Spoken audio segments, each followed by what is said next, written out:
मागच्या व्हिडिओमध्ये आपण कथा म्हणजे काय, थोडक्यात कथेची व्याख्या, तसेच कथेची पूर्वपीठिका आणि कथेच्या घटकांतील कथाबीज, कथानक, पात्रचित्रण आणि वातावरण निर्मिती या घटकांचा अभ्यास आपण केला.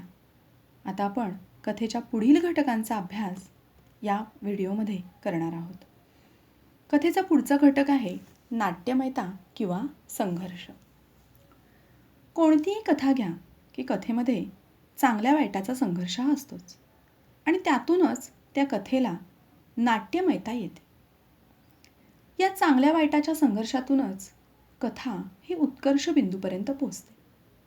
उत्कर्ष बिंदू म्हणजे काय, तर त्या कथेतील असा टप्पा की ज्या क्षणी वाचकाची उत्कंठा ही ताणली जाते.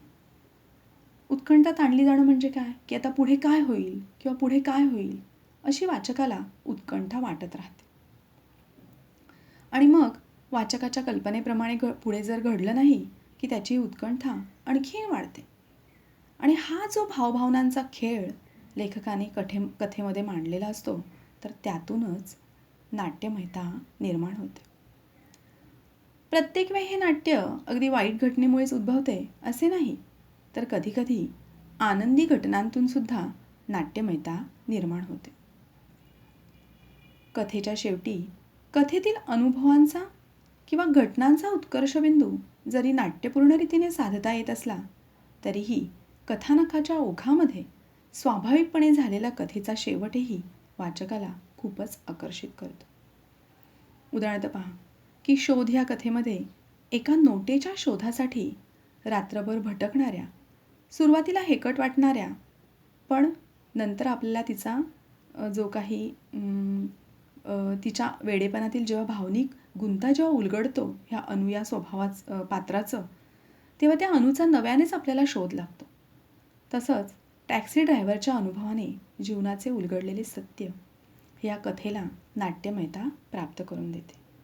म्हणजे जसं मी म्हटलं की सुरुवातीला आपल्याला ही अनु अगदी हेकट स्वभावाची वाटते, पण नंतर मग ती हे सगळं का करते हे आपल्याला कथेच्या शेवटी कळतं आणि एक वेगळीच भावनाशील अशी अनु आपल्याला पाहायला मिळते. थोडक्यात हा जो खेळ आहे भावभावनांचा, त्यातूनच कथेमध्ये नाट्यमयता निर्माण होते. किंवा भूताचा जन्म या कथेमध्ये माळरानावरच्या पिंपळाच्या झाडावर भूत असल्याचं गावकड्यांकडून माहीत असल्याने रात्रीच्या वेळी पाहुणा जेव्हा इथे बसूया का थोडा वेळ आपण असं जेव्हा तुकारामाला म्हणतो, तेव्हा सुरुवातीला तुकाराम तिथे बसायला नकार देतो, पण पाहुण्याच्या आग्रहामुळे तिथे तो बसतो. त्यात आपण त्या कथेमध्ये पाहिलं की विडी ही वाऱ्यामुळे पेटत नसल्याने हा पाहुणा झाडाच्या मागे जातो आणि नंतर जेव्हा तुकारामाला पाहुणा दिसत नाही, तेव्हा पाहुणा म्हणजेच भूत असल्याचं समजून घाबरून तो पळत सुटते. तर थोड्या वेळानं विडी संपल्यावर पाहुणा झाडाच्या पलीकडून येतो आणि त्यालाही तुकाराम दिसत नाही. त्यामुळे तुकारामच भूत असेल असं पाहुण्याला वाटतं आणि तोही भूत या भीतीनं घाबरून कुठल्या तरी दूर वस्तीवर पळत जातो. अशा प्रकारे या कथेला या अशा शेवटामुळे नाट्यमयता प्राप्त झालेली आहे. पुढचं कथेचा घटक आहे संवाद. अर्थपूर्ण संवाद कोणत्याही कथेला अगदी वेगळ्याच उंचीवर नेऊन ठेवतात. कथेतील संवाद हे पाळराळिक असता कामा नये, तर ते चटपटीत, आकर्षक, वाचकाच्या भावनांना स्पर्श करणारे असावेत. पात्रांचे स्वभावधर्म, व्यक्तिमत्व तसेच परिस्थिती लक्षात घेऊन हे संवाद लिहिले जातात आणि हे संवाद रसनिर्मिती करण्यास अगदी मदतगार ठरतात. त्यामुळेच कोणत्याही कथेमध्ये संवादाला अगदी अनन्यसाधारण असं महत्त्व आहे. कारण संवादामुळेच आपल्याला त्या कथेतील पात्र समजून घेणं सहज शक्य होतं आणि मग पात्रांच्या अनुषंगानं कथेचं कथानकही आपल्यासमोर उलगडलं जातं. उदाहरणार्थ पहा की शोध या कथेमध्ये मुंबई शहराची परंपरा असलेली पात्र असल्यानं त्यांच्या बोलण्यामध्ये इंग्रजी शब्द आणि चटपटीत असे सजीव असे संवाद लेखकाने निर्माण केलेले आहे. तर भूताचा जन्म या कथेमध्ये त्या कथेत असलेल्या ग्रामीण वातावरणाचा विचार करता ग्रामीण भाषेतील संवाद अगदी उठावदार झालेले दिसून येतात. आणि या संवादातून भयानक रसाची निर्मितीही अगदी उत्कृष्टपणे लेखकाने साधलेली आपल्याला दिसून येते. उदाहरणार्थ पहा की तुकाराम हा भित्रा आहे हे त्याच्या तोंडच्या वाक्यांवरून आपल्याला जाणवतं. की एके ठिकाणी तो पाहुण्याला म्हणतो, कसं आहे पाहुणं, रात अमावस्येची हाय म्हणून थोडी भ्याय वाटते. अशा प्रकारे कथेत संवाद या घटकाला खूपच महत्त्व आहे. कारण जर संवाद उत्कृष्ट असतील तरच ती कथा वाचकाच्या मनाला अगदी स्पर्श करते किंवा वाचक मनाला भावते. त्यानंतर कथेचा पुढचा घटक आहे भाषा शैली. कथेतील पात्रांच्या तोंडची भाषा व कथेच्या उर्वरित भागातील भाषा म्हणजेच काय तर निवेदनाची भाषा असे कथेच्या भाषेचे दोन भाग असतात. त्याच्यामध्ये पात्रांच्या तोंडची भाषा ही कधीकधी बोलीभाषा असते.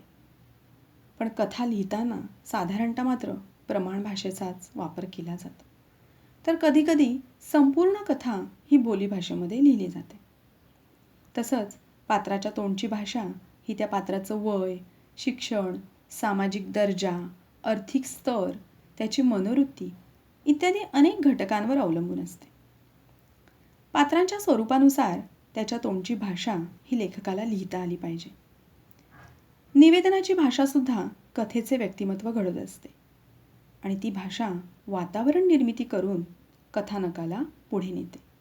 त्याचबरोबर ती वाचकाशी संवाद साधत असते.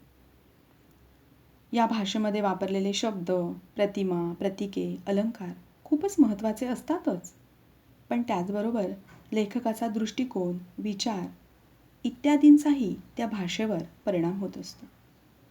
आणि हे सर्व म्हणजेच त्या लेखकाची भाषाशैली होय. उदाहरणार्थ पहा की शोध या कथेमध्ये मुंबईतील सुशिक्षित माणसाची संस्कृती उभी करणारी इंग्रजी मिश्रित मराठी भाषा वापरलेली आपल्याला दिसून येते. तर ग्रामीण जीवनाचे अगदी यथायोग्य चित्रण करणारी ग्रामीण बोली भूताचा जन्म या कथेमध्ये लेखकाने वापरलेली आपल्याला पाहायला मिळते. कथेचा पुढचा घटक आहे शीर्षक. कथा पूर्ण झाल्यावर एक अवघड कामगिरी लेखकाला पार पाडावी लागते. ती म्हणजे त्या कथेचे शीर्षक म्हणजेच कथेचे नाव निश्चित करणे.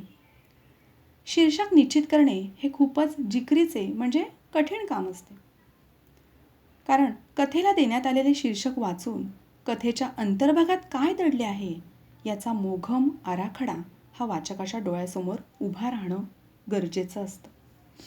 शीर्षक हे संपूर्ण कथेचे प्रतिनिधित्व करत असते.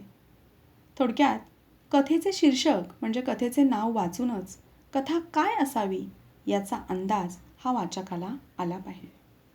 उदाहरणार्थ पहा की चित्रपटाच्या नावावरून सुद्धा आपल्याला साधारणपणे त्यात काय कथानक असेल याचा अंदाज येतो. आणि कधीकधी तर केवळ शीर्षक वाचूनच प्रेक्षक हे चित्रपट पाहण्यास प्रवृत्त होतात. तर कथेचंही तसंच असतं. आणि बरेचदा कथालेखक हे आपलं शीर्षक म्हणजे कथेचं नाव हे विशिष्ट किंवा अभूतपूर्व कसं होईल याकडे बारकाईने लक्ष देतात. कथेचे शीर्षक हे आकर्षक असण्याबरोबरच ते त्या कथेच्या वातावरणाशी, कथाविषयाशी जुळणारेही असावे याचाही विचार हा कथाकाराला करावा लागतो. बरेचदा कथाकार कथेच्या माध्यमातून व्यक्तिचित्र रंगवताना दिसतात. अशावेळी त्या कथांना पात्रांच्या विशिष्ट नावाचे शीर्षकही दिले जाते.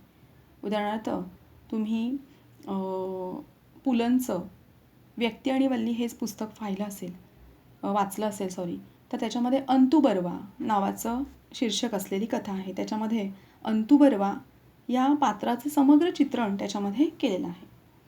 तर कधीकधी विनोदी कथांना दिले जाणारे शीर्षक अगदी विनोदी स्वरूपाचे असलेले आपल्याला पाहायला मिळतात. उदाहरणार्थ आत्ताच मी तुम्हाला सांगितलेली भूताचा जन्म ही कथा. त्याचबरोबर असेही काही कथा शीर्षक आहेत की माकडांच्या राज्यात, एकाला लग्नबेडी तर दुसऱ्याला हातकडी. तर अशा प्रकारे विनोदी शीर्षकसुद्धा कथाकार हे देताना दिसतात. एकूणच शीर्षक देताना आपल्या शीर्षकाचा आपल्या कथेशी संबंध आहे की नाही याचा तारतम्यानं विचार हा कथाकाराला करावा लागतो. उदाहरणार्थ पहा की इथे शोध ही कथा की 1 रुपयाची नोट शोधत फिरणाऱ्या निवेदक आणि इतर मंडळींना खऱ्या अणूचा शोध कसा लागतो. त्याचबरोबर जीवनाच्या की जी वस्तू शोधून सापडणार नसते त्या वस्तूचा शोधही घेणं खूप वेदनादायी असतं. या जीवनाच्या खऱ्या सत्याचा लागलेला शोध, एकूणच या गोष्टीभोवती फिरणाऱ्या या कथेला शोध म्हणजे शोध ह्या शब्दाभोवतीच फिरणाऱ्या या कथेला शोध हे शीर्षक अगदी इथे यथायोग्य आहे. किंवा मी तुम्हाला सांगितलेली भूताचा जन्म ही कथा की कल्पनेनं भीतीपोटी एका माळरानावर भूताचा जन्म कसा झाला आणि मग भूत असल्याची अफवा पसरून ती पुढे कशी फोफावली.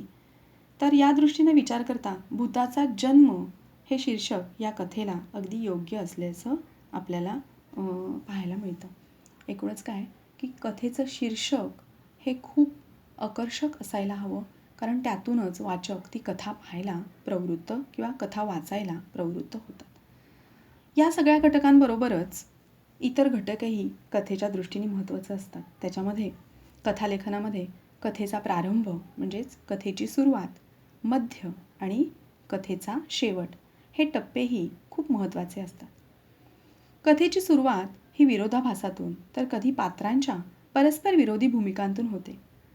ती जितकी नाट्यपूर्ण, जितकी उत्कट, तितकीच वाचकाची उत्कंठा शेवटपर्यंत कायम राखली जाते आणि मग त्यातूनच सुंदर असा रचनाबंध म्हणजेच त्या कथेचे कथानक हे अस्तित्वात येते.